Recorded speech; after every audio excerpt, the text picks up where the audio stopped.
তো যুবক মনে উঠলো একটু বলি, কসবার যুবক যুবতীরাও তো বিজাতির সাজে সজ্জিত, ঠিক না? সজ্জিত না? রাগ হলো না, তোমাদেরকে বুঝানোর জন্য বলতেছি। যাও তো তুমি এই পোশাক নিয়ে কোনো বিজাতির এমবেসিতে। ইউরোপে যাইতে তো 50 লাখ দিতে হয়, ইটালি যাইতে তো 30 লাখ দিতে হয়, আমেরিকা যাইতে তো 50 লাখ দিতে হয়। তোমার চেহারা তো ওদের মতো, তোমার পোশাক তো ওদের মতো, তোমার চাল চলন তো ওদের মতো, তো তোমার রূপরেখা দেখা ওরা ভিসা দেয় না, তো দেয় না কেন? বলো আমাকে, কেন দেয় না ভিসা? আমাকে বুঝাবে? রাগ হয়েও না, দুনিয়ার একটা উন্নত দেশ বাকি আছে। কোরিয়া আমার 103 নম্বর দেশ ছিল, 103 নম্বর। শুধু দুনিয়াতে আমার নিউজিল্যান্ড বাকি আছে, আর দুনিয়ার কোন উন্নত দেশ বাকি নাই। কোন দেশের মাটি বলতে পারবে না উন্নত দেশ, যে এই ব্যক্তি আমার পা দিয়ে আমাকে চৈষা না গেছে। আর আল্লাহ আল্লাহ রসুলের ডঙ্কা না বাজায় গেছে। ডঙ্কা বোঝেন? ঢোল ঢোল ঢোল। আমি অহংকার করে বলতেছি। বলো যুবক, তুমি তো চুল কাটো ওদের স্টাইলে, তোমার গেঞ্জি ওদের স্টাইলে, তোমার প্যান্ট ওদের স্টাইলে, তোমার খাওয়া ওদের স্টাইলে, তোমার চলা ওদের স্টাইলে, তোমার 14 তারিখ ওদের স্টাইলে। 14 তারিখ বুঝো তো? হ্যাঁ, আরে বোঝো 14 তারিখ? আমি তো 14 তারিখ এতটুক দুনিয়ার কোন দেশে দেখি না যতটুকু বাংলাদেশের যুবক যুবতীরা 14 তারিখ উদযাপন করে। কসম খোদার আমি দেখি নাই। আমি আমেরিকাতে 14 তারিখ কাটায় দিছি। 31st নাইট কসবার যুবকরা যেইভাবে উদযাপন করে, 31st নাইট আমি অস্ট্রেলিয়া ছিলাম, কিন্তু ওইখানেও তো আমি দেখি নাই। শুধু অস্ট্রেলিয়ার ব্রিজের উপরে আছে, আলোকসজ্জা ওইখানেই হয়, তারাবাতি ওইখানেই জ্বালায়, ডুল ডক্কর ওইখানেই চলে, পুরা শহর তো নিঝুম। কিন্তু বাংলাদেশের কোন গ্রামের বাজার আছে যেই বাজারে 31st নাইট উদযাপিত না হয়?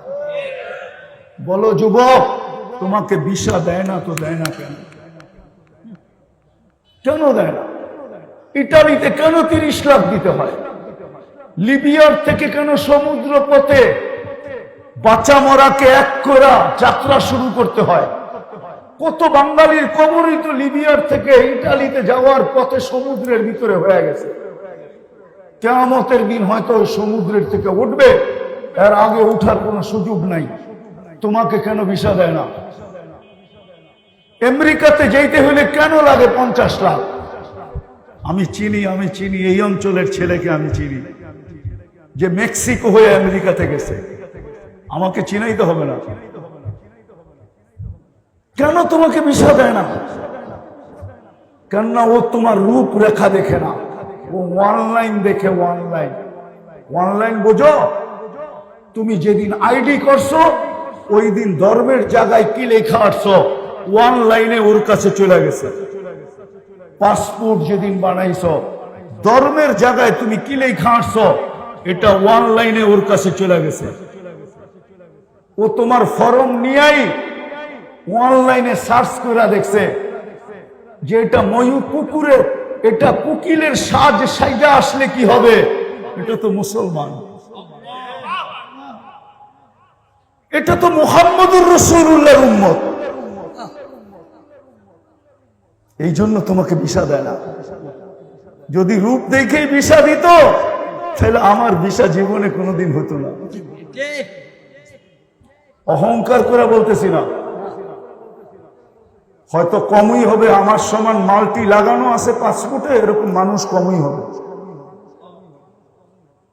দুনিয়ার অধিকাংশ দেশে যেতে আমার ভিসা লাগে না। আমি পাসপোর্ট এয়ারপোর্টে যাইয়া শুধু কার্ডটা দিয়ে টিকিট পাঞ্চ করলেই হয়ে যায়। তাইলে আমার ভিসা হইতো না এই পোশাকে কোনোদিন। হায় যুবক, ওই রসুল মুহাম্মদুর রাসূলুল্লাহ সাল্লাল্লাহু আলাইহি ওয়াসাল্লাম জীবনে চোখের পানি শুকায় না তোমার জন্য। আমার জন্য। যেদিন দুনিয়াতে পানি ছেন ওদিনই মুহাম্মদুর রাসূলুল্লাহ সাল্লাল্লাহু আলাইহি ওয়াসাল্লাম দুনিয়াতে পা নিতে দেরি। মিকাইল আলাইহিস সালামকে আল্লাহ পাহারার জন্য নির্ধারিত করতে দেরি করেন না। সাথে সাথে মিকাইল আলাইহিস সালাম পাহারার জন্য নির্ধারিত। প্রমাণ দিতে গেলে লম্বা হয়ে যাবে, চলেন একটা দিয়েই দিই।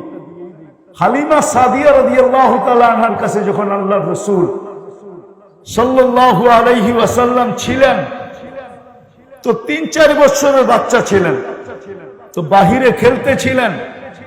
ইহুদিদের আলেমদের একটা জামাত যাইতেছিল, হঠাৎ কারো চোখ পড়ে গেছে, তো পুরা জামাতকে বলছে তাকাও তো এই বাচ্চাটার দিকে। তো তাকায়া সবার সিদ্ধান্ত হলো ইন্নাহু হু, এটাই মনে হয় ওইটা, এটাই এটাই এটাই। কিন্তু দূরের থেকে দেখা তো আর বলা যায় না, তো দুইজনকে নির্ধারণ করছে যাও একটু উল্টায়া পাল্টায়া দেখা আসো। কি উল্টায়া? তো যায়া পিঠে দেখছে, বুকে দেখছে, ডাইনে দেখছে, বামে দেখছে, শরীরে দেখছে। মনে উঠলো বলতেছি ঠিক না? আল্লাহ রসুল যখন পেটে আসছেন, তো আমেনার শরীর থেকে সুঘ্রাণ বাহির হতো। যেদিক দিয়ে যেত ওদিক দিয়ে সুঘ্রাণে মোহিত হতো।